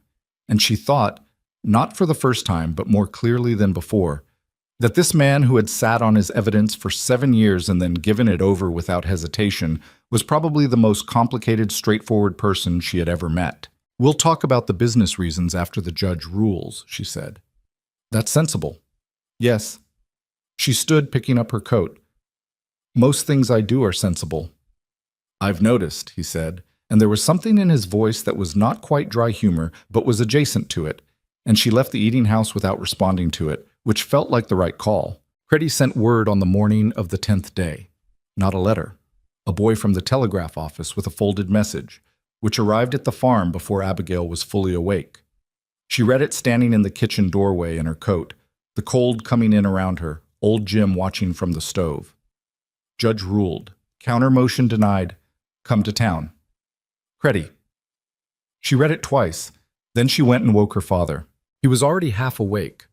The lungs made him a light sleeper now, a fact he resented, and he read the message and sat on the edge of his bed for a moment with it in his hands.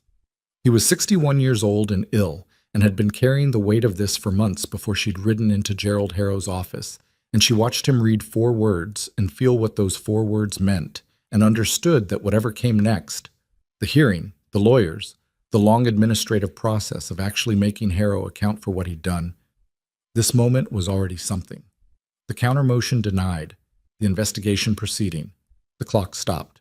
Get dressed, she said. We're going to town. He looked up at her. His eyes were bright in a way that had nothing to do with fever. Give me 5 minutes, he said. It took him 12, which was faster than it had been in weeks. She noticed this and said nothing about it. They rode in together, she and her father, and old Jim trailing behind on his old horse, with the expression of a man who attended important events out of a sense of civic duty rather than personal investment. The morning was clear and cold and very still, the kind of winter day that doesn't apologize for itself. Creddy's office was already occupied when they arrived. Elias was there, and Clara Alderman had come in with her oldest son, and Franklin Pruitt was in the corner with his hat in his hands. Creddy stood behind his desk and waited for them to settle, and then he explained it plainly, the way he did everything. The counter motion had been denied. The circuit judge had ruled that Elias Thornton's testimony, while it could be challenged on grounds of personal interest, was not disqualifiable simply because of familial relationship. The same standard applied to any witness with a personal stake in a case. The chain of custody question had been noted but not resolved, which meant the documents from the wooden box would be admitted pending further examination. More significantly, the judge had reviewed the supplemental complaint, the pattern of 3 identical unauthorized charges across 3 separate loan agreements, all applied after the original terms were established, none supported by any filed addendum, and had found sufficient grounds to order a formal hearing. "When?" Abigail asked. 3 weeks, Creedy said. "At the county seat. All parties in attendance. Harrow will have to appear." The room was quiet for a moment. Claire Alderman let out a breath that was not quite a sound, but almost. Franklin Pruitt put his hat back on, then took it off again. Her father stood beside Abigail with his hands at his sides, and she could feel without touching him the particular quality of the stillness he had, not frozen, but held. The way a man stands when he is trying to feel the weight of something without letting it knock him over. 3 weeks, he said. 3 weeks, Creedy confirmed. Outside, the winter street went about its business.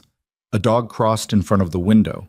Someone was hammering something in the direction of the smithy, the sound carrying clear and sharp in the cold air. Gerald Harrow would have received the same news by now, or would soon. His lawyers would be meeting. Plans would be made, arguments sharpened, every possible angle examined for weakness. He had money, and he had experience, and he had the considerable advantage of a man who had never yet been held accountable for the things he had done.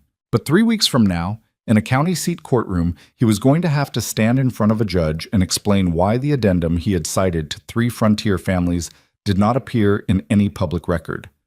He was going to have to look at 3 sets of loan agreements, 3 families, 3 identical charges, without legal basis. He was going to have to do it with his son sitting in that room. Abigail thought about that, about what that would look like, about what it would cost Elias to sit in that room, and whether she had fully understood what she'd asked of him when she'd said right back no on that cold fence line 2 weeks ago. She glanced at him across the room. He was listening to Creedy go through the procedural details, what documents to bring, where to meet, how the hearing would be structured, with the focused attention he brought to everything, and his face was composed and still in the way she recognized as his particular version of controlled. He felt her look and met it, just for a second. Just long enough for her to understand that he had known what he was agreeing to and had agreed to it anyway, and that he was not asking her to acknowledge the cost of it. She looked back at Creedy. 3 weeks. Then it would be over, one way or another, and whatever came after would be whatever it was. But right now, in this cold office in Cutter's Bluff, with a judge's ruling on the table and 3 families in the same room for the first time, it felt not like winning, because winning was still 3 weeks in a courtroom away, but like the moment in a long, dark corridor when you finally see the far end. When the distance between where you are and where you're going stops being theoretical and becomes something you can actually measure. Her father put his hand briefly on her shoulder. He didn't say anything. He didn't need to. She put her hand over his for a moment. Then Creedy was talking again, and there was work to do, and they all turned back toward it. The county seat was a 2-day ride from Cutter's Bluff, which meant they left the day before the hearing and arrived the evening prior, stiff and cold and not particularly rested. They went as a group, Abigail and her father in the wagon, old Jim driving because Robert's hands had been shaking in the mornings lately, Elias on horseback alongside. Clara Alderman and her son came separately. Franklin Pruitt rode with his neighbor, a quiet man named George Hatch, who had offered to come as moral support and meant it literally. He said almost nothing the entire journey and seemed to consider his physical presence sufficient contribution, which it was. The county seat was called Milford, and it was larger than Cutter's Bluff by enough that arriving in it after weeks on a frontier farm produced a particular kind of sensory adjustment. More buildings, more noise, the smell of a bigger town, coal smoke and horses, and the particular density of too many people in close proximity. The courthouse sat at the center of the main square, 2 stories of gray stone with tall windows and a clock tower that showed the wrong time by 40 minutes, which nobody appeared to have corrected in some years. They took rooms at the only boarding house that had enough vacancies, a narrow building run by a woman who asked no questions beyond whether they wanted supper included, which they did. Elias came to the door of the dining room that evening while the others were eating and gestured to Abigail, and she excused herself and went into the hallway. "He's here," Elias said. She didn't ask who. "Did you see him?" His lawyers checked into the hotel across the square an hour ago. He'll be with them. A pause. I walked past. Did he see you? No. He said it flatly. She couldn't tell from the flatness whether he was relieved or not. I just wanted you to know. She looked at him in the narrow hallway of the boarding house, in the thin light of the wall lamp, and thought, not for the first time, about what it cost a person to do what he was doing. Not the risk of it, not the legal exposure, not even the public confrontation with a father who was about to be held accountable in a room full of strangers. Those were the visible costs. The invisible ones were harder to name, the years of knowing something and not acting on it, the shape that left in a person. The way you had to decide, eventually, whether the person you'd become in the waiting was someone you could keep being. "You all right?" she asked. He looked at her. The question seemed to land differently than she'd intended. Not as intrusion, but as something he hadn't expected to be asked and wasn't sure how to handle. "I'll be all right after tomorrow," he said. "That's honest." "I'm trying to be." She nodded, went back to dinner. He came in a few minutes later and sat at the end of the table and ate without talking much, and nobody pushed him to, which was one of the things she had come to appreciate about the people in that room. They understood that certain things didn't need filling with words. The hearing began at 9 o'clock the following morning. The courtroom was larger than she'd expected and colder than it should have been. The stove at the back was working, but the room was high-ceilinged and drafty, and the cold seemed to pool around the wooden gallery benches where the families sat. Judge Emmett Vero presided.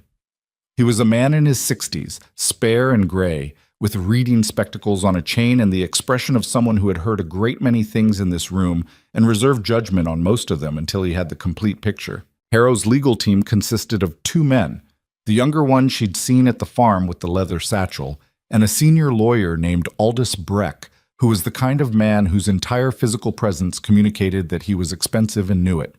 Silver-haired, unhurried, with the measured confidence of someone who had won enough of these to not be nervous about them. Harrow himself sat at the lawyer's table. She looked at him when she came in, and he was already looking at her. Not at Elias, not at Crieti, not at the judge. At her. His expression had not changed from the day he'd come to the farm. Cold. Assessing. The look of a man recalculating odds. She sat down beside her father and faced forward. Crieti presented the case himself, with the methodical thoroughness she'd come to expect from him. He laid out the original loan agreements, all 3 families, dates, amounts, original terms. He presented the county clerk's written confirmation that no addendum from Harrow Lending and Trust appeared in the 1874 filing records. He presented the 3 family statements, each describing the same fees appearing on their accounts years after their loans were originated, without notification, without contractual basis. Walter Pruitt appeared in person to confirm his written statement. He stood at the front of the room with his reading spectacles pushed up on his forehead and answered Crieti's questions with the careful precision of a man who understood that what he said would be quoted back to him if anyone ever needed it to be. "In your professional assessment," Crieti said, "does a valid, enforceable addendum from Harrow Lending and Trust exist in the county's records?" "It does not," Pruitt said. "Is it possible such an addendum was filed and subsequently lost or misfiled?" Pruitt took a moment.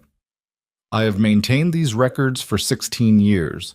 In that time, I have had 2 misfiled documents, both of which were located within a week. A missing addendum of this significance would have appeared in other indices. It has not." A pause. "In my professional assessment, the document was never filed." Breck cross-examined Pruitt for 20 minutes, pressing on the possibility of error, on record-keeping limitations, on the general fallibility of manual filing systems. Pruitt answered each question with the same level, slightly offended precision. He was not a man who appreciated the suggestion that his filing system was unreliable, and it showed. Then Elias was called. She watched him walk to the front of the room, and she kept her face still and her hands in her lap, and she did not look at Gerald Harrow's face when his son stood in front of the court. She looked at Elias. He sat down. He folded his hands. He looked at Crieti and then at the judge, and his face was composed in the way she knew now, not emotionless, but held. Something underneath the composure that was working very hard and not letting it show in ways he couldn't control. He told his account. Everything he had written out in longhand at Crieti's side table, the second ledger he had found at 12. The margin additions he had seen his father make at 16, the day at 18 when he had understood the full scope of it and decided he couldn't stay. He spoke in plain sentences, without drama, without embellishment, and that plainness was its own kind of weight in the room. People who exaggerate for effect sound like it. People who are simply describing what they saw sound entirely different, and the difference is not nothing. Breck's cross-examination was longer this time, more pointed. He established the familial relationship. Harrow's son, a difficult departure, no contact for 7 years, and then spent considerable time building the argument that Elias's account was the product of a personal grievance dressed as public service. "You took documents from your father's office when you left," Breck said. "Yes." "Without his knowledge or consent?" "Yes." "And you held those documents for 7 years without bringing them to any authority?" A pause. Short. "Yes." "So your position is that you held evidence of criminal fraud for 7 years and did nothing with it?" "My position," Elias said, "is that I was 18 years old and scared. And then I wasn't 18 anymore, and the longer I'd waited, the harder it became to explain why I'd waited. And then someone showed up who needed what I had." He looked at Breck directly. "I'm not claiming to have handled this perfectly. I handled it the way a person handles something they're afraid of and ashamed of and aren't sure they're strong enough to do anything about. And then eventually I did something about it." The room was quiet. Breck shifted. "That's a very sympathetic framing." "It's an honest one," Elias said. "You're welcome to argue it's not." Breck moved on. He challenged the documents from the wooden box, the chain of custody argument, the question of whether they were legitimately obtained. Judge Vero listened to the argument carefully, made a note, and said he would take the admissibility question under advisement, which meant it was not resolved, but it was also not the end of the matter. Then Abigail was called. She had not expected this. Freddie had not mentioned it. She walked to the front of the room with the particular awareness of someone who hadn't prepared for being in this position and was now in it, and needed to behave as though she had. She was asked about the meeting in Harrow's office, the 60-day notice, the fees on the document he'd given her, the specific language he'd used when she'd asked about the addendum. He said it was in a standard addendum filed with the county clerk in 1874, she said. He said all account holders were notified by post. "And your response?" "I said we'd never received that notification." "And his response?" "He said the postal service was not his responsibility." Breck cross-examined her too, briefly. He focused on her age, 19, the implication was clear, and on the fact that she was not a lawyer and might have misunderstood the conversation. She answered each question as precisely as she could, without expanding into territory she hadn't been asked about, which was something her father had always told her was the key to not getting tripped up in situations where someone was trying to trip you up. When she sat back down, her father pressed her hand once under the bench. The hearing ran until early afternoon.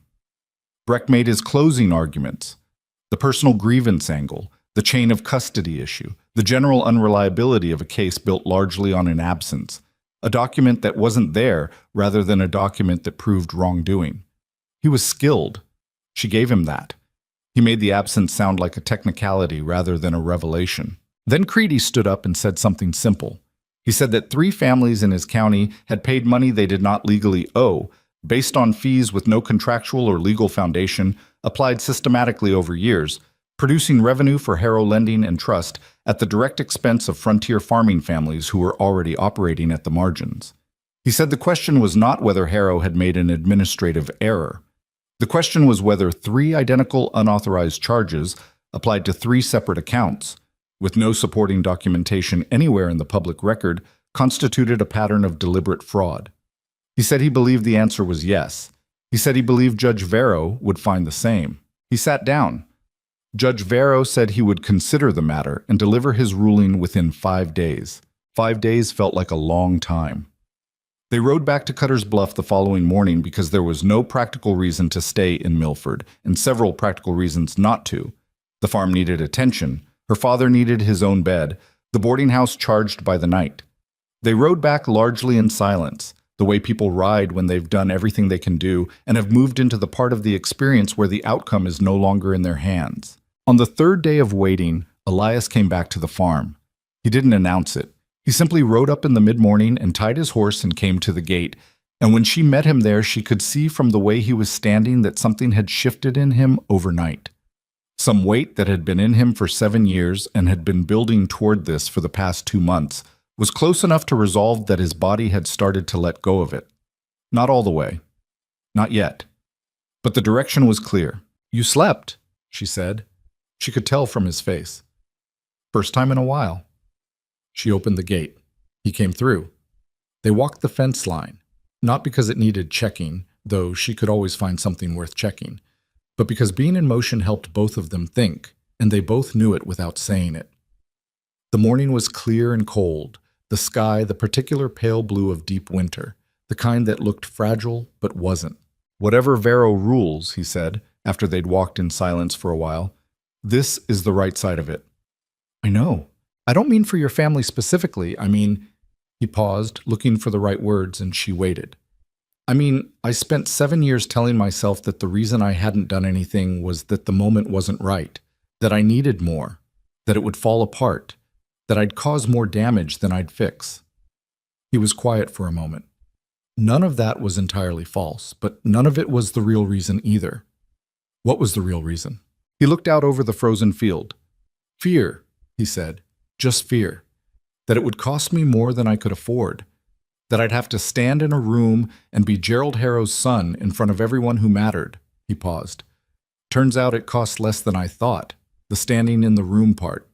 He glanced at her. Having company helped. She held his gaze for a moment. "You would have done it eventually, without me." "Maybe." He didn't sound entirely convinced. "But eventually is a long time." The ruling came on the 4th day. Creedy sent a rider this time. Not a telegraph boy, an actual rider, which meant either he wanted the news delivered with certainty or it was complicated enough to warrant a person rather than a paper. The rider handed her a letter sealed with the sheriff's office mark, and she opened it standing in the yard. She read it once, went inside, sat down at the kitchen table. Her father came in from the back room and looked at her face. "Tell me," he said. She looked up. "He ruled in our favor." The room was very still. "All 3 families," she said. "Vero ruled that the fees constituted fraudulent charges applied without legal basis. The debts attributed to those fees are declared unlawful and voided. Harrow Lending and Trust is ordered to return all amounts collected under those charges with interest." She paused. "Harrow himself is referred to the territorial prosecutor for criminal fraud proceedings." Her father sat down. He sat down the way a man sits when his legs have decided to do it before he consciously decides. And he put both hands flat on the table, and he looked at them for a moment. "Criminal proceedings," he said. "Yes." "That's—" He stopped. "It's not over completely," she said. "The prosecutor has to take it from here. Harrow's lawyers will fight. It could take months. But the debt, voided. The illegal portion. The legitimate balance—" She looked at the letter again. "The legitimate balance is recalculated from the original terms, which puts it at something the farm can actually manage." Her father looked at his hands on the table. He was 61 years old and sick, and had spent 30 years building something on land that had tried multiple times to break him, and the man who had tried to take it from him with a pen and a set of invented fees was going to have to stand in front of a prosecutor and answer for it. He didn't say anything for a long time. She let him have the quiet. Then finally, "Your grandfather built this kitchen," he said. His voice was rough at the edges. "Took him the better part of a winter. Complained about it the whole time."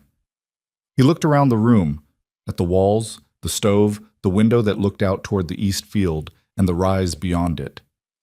He would have— He stopped again, let out a slow breath.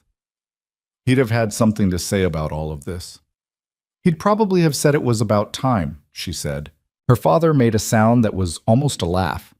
Almost. She sent word to Clara Alderman and Franklin Pruitt before noon. Both replied by end of day. Clara, with a letter that was short and controlled in the way of someone who was not going to let their relief become a public thing.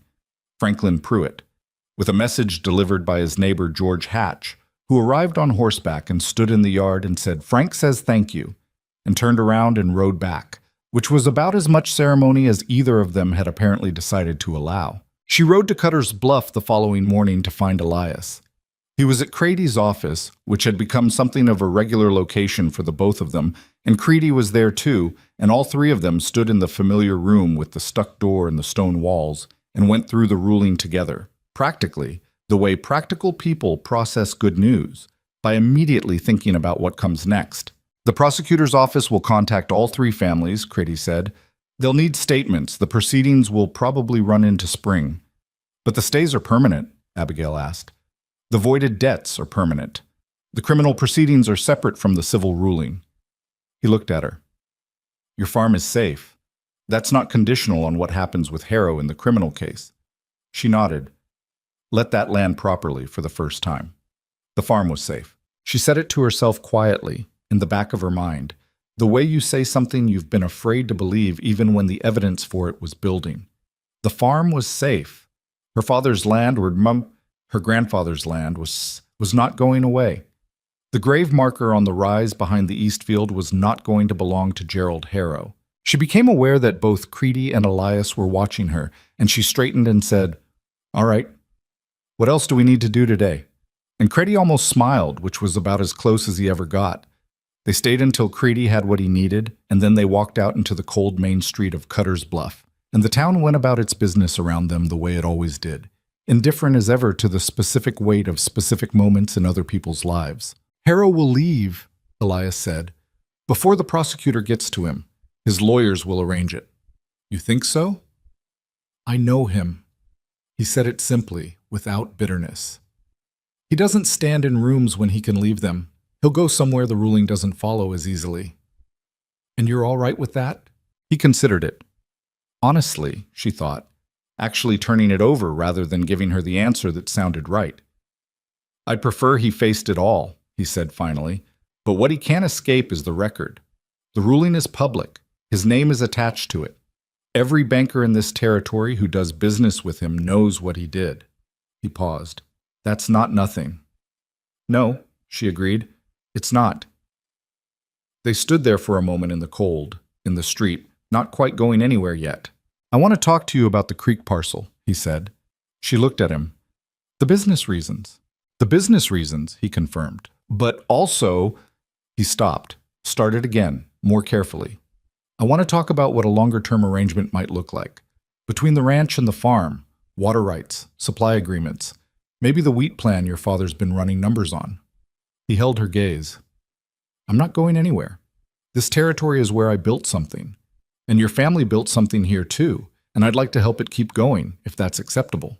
That's a lot of things wrapped in one conversation, she said. I'm aware.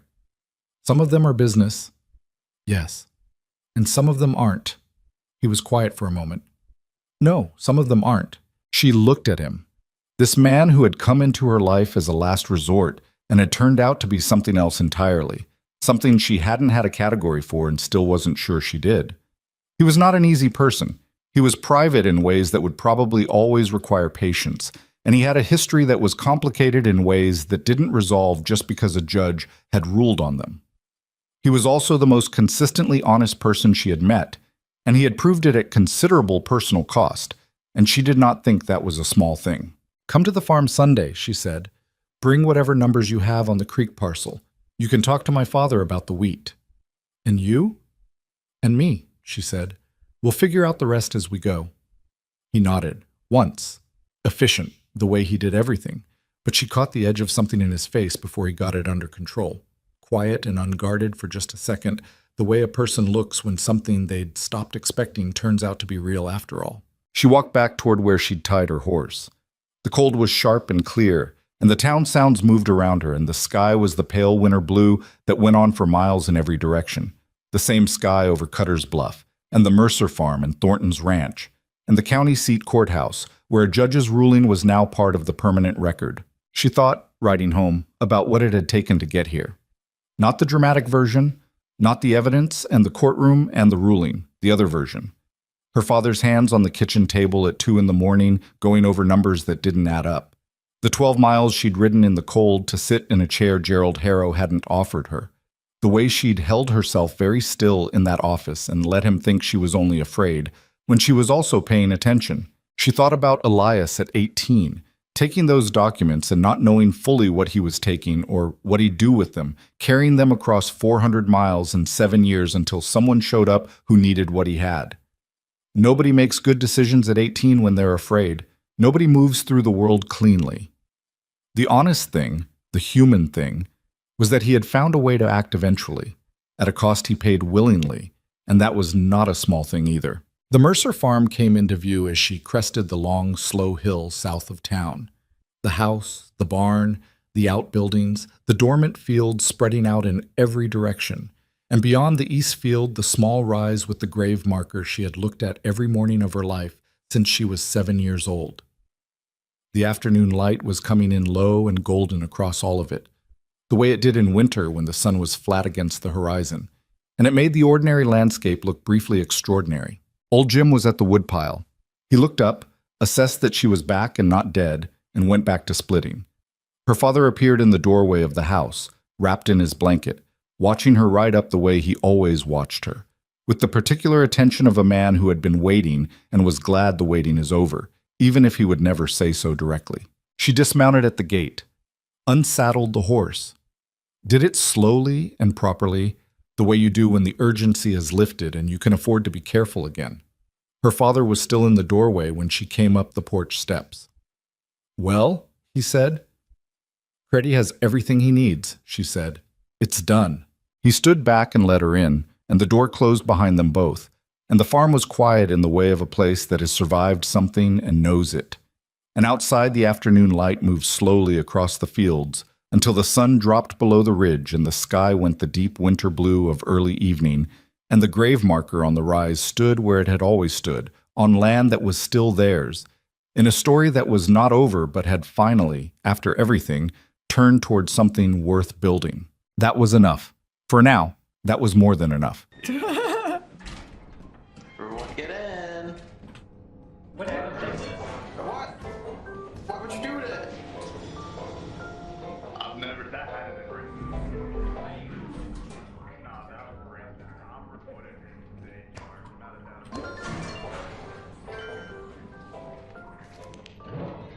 So Jizma, you playing lethal and he wants to play so bad.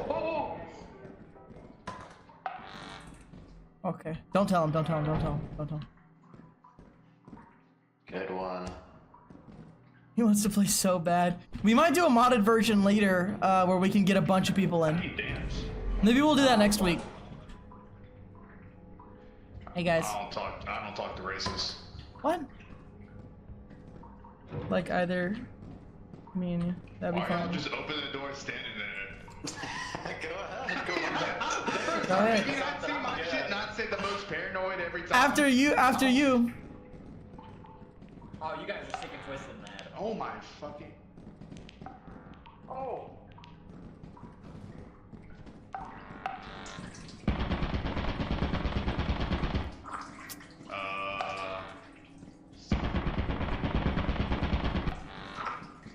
Ouchie.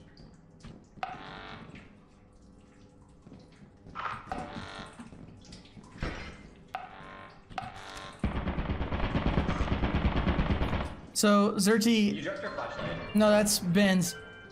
Go relay to Chandler to just stay in the fucking ship, and if we die, to just leave.